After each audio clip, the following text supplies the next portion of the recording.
I don't think it's so much a rupture between the US and the EU as it is between Donald Trump and the EU and Donald Trump and Canada and Donald Trump and Mexico and much of the rest of the world. There are obviously trade issues between the US and the EU. There always are between large trading blocs. I think on the merits, America's position has a lot to recommend it, but I don't think disagreements over trade issues between allies should really escalate to the level they have. The biggest culprit in the international trade arena is China, and dealing with their theft of intellectual property, their subsidies and unfair trade practices should unite those who believe in free trade against them, not having a war of all against all, which is what Trump has started. So Maloney could have a key role here as someone who at least Trump so far anyway is willing to listen to. And you think so? She could play the role of kind of a transatlantic bridge in a sort of when America is in the hands of such a sort of erratic leader.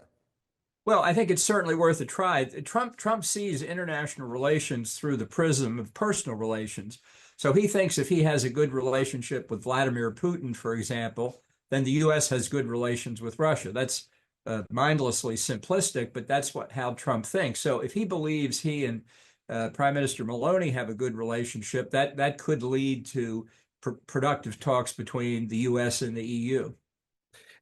You mentioned how trade is a sort of a major kind of issue, obviously, between the two blocs. I mean, it goes without saying that the tariffs that Trump has put on the EU and even on the UK has caused a lot of anxiety and made people in Europe question whether America is a friend or a foe. I mean, you've said that the culprit is China, but is there method in the Trump madness in terms of his tariff strategy, or is it just sort of American policy by tweet and by sort of madness?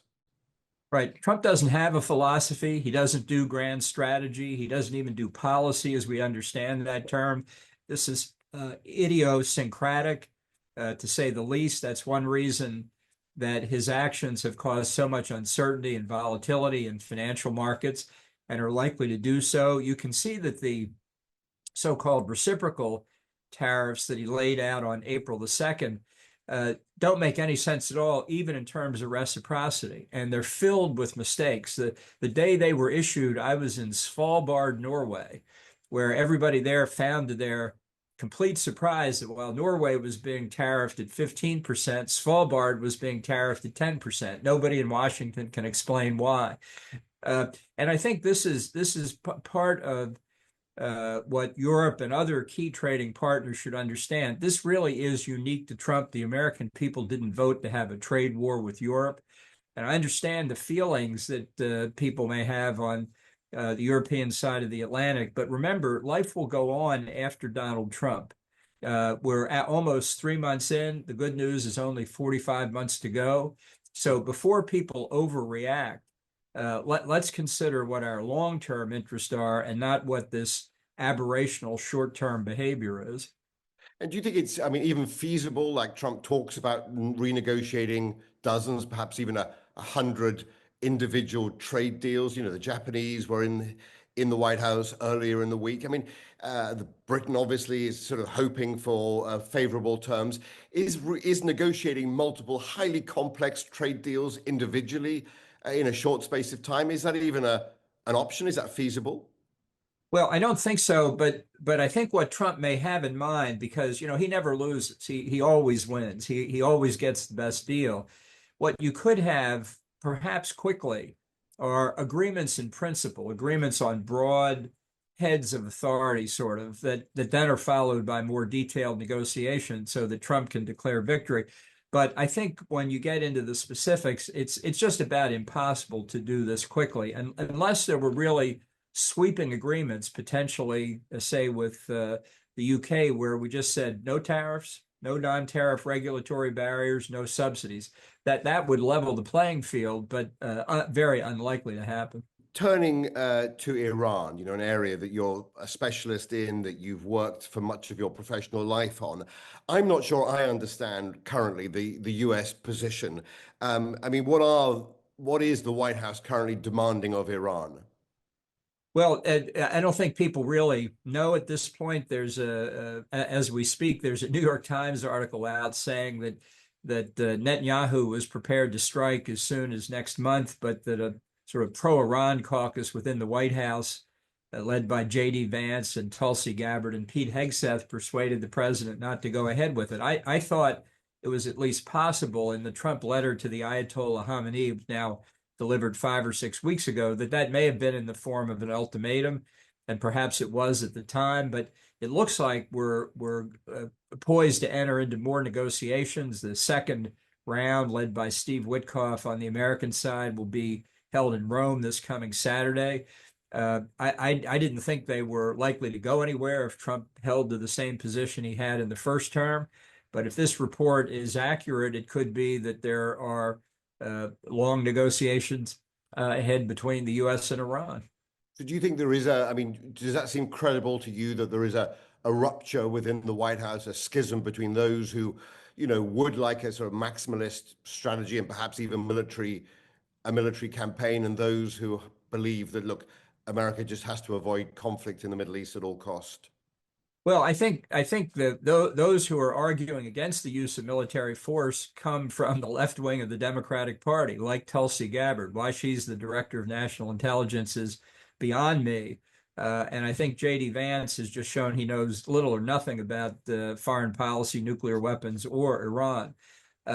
But this is also typical of Trump, having no guiding star, having no compass, having no philosophy. But believing that ultimately everything can be made subject to a deal, he has turned on what had been his closest ally probably in the world, Bibi Netanyahu of Israel. And again, according to this article, waved Netanyahu off of a military strike. Do you think it's conceivable in your analysis of Israel's military reach and diplomatic positioning that it could strike Iran unilaterally? Well, I think it could strike Iran unilaterally, and I think it could come very close to crippling the program. It couldn't do as much militarily as the U.S. could do, but it could do an awful lot. I think it's very unlikely that Israel would act without at least tacit U.S. approval. And I think there's a diplomatic development coming up with President Trump going to the Middle East to visit Saudi Arabia, the United Arab Emirates, and Qatar in mid-May. I think it would be very unlikely in any case that there'd be any Israeli or any other military activity against Iran until after the president's visit. So I think we've got roughly a month-long pause built in here in any event. Look, famously, Trump said he would solve the Ukraine conflict on day one. Are we closer to sort of peace in Ukraine and ending that conflict than we were on January the 20th?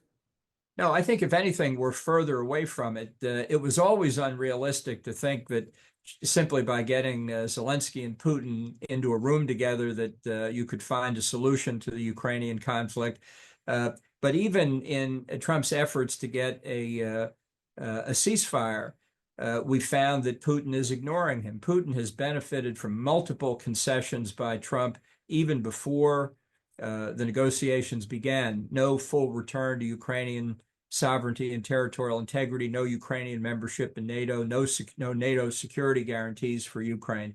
So I don't think Putin is terribly intimidated by the West response. He thinks the military course is in his favor, and he's simply not inclined at this point to give in to the public demands for bringing the military action to a halt. He does have to watch from his own point of view that he doesn't alienate Trump. But I think he's going to push and see just how far he can get.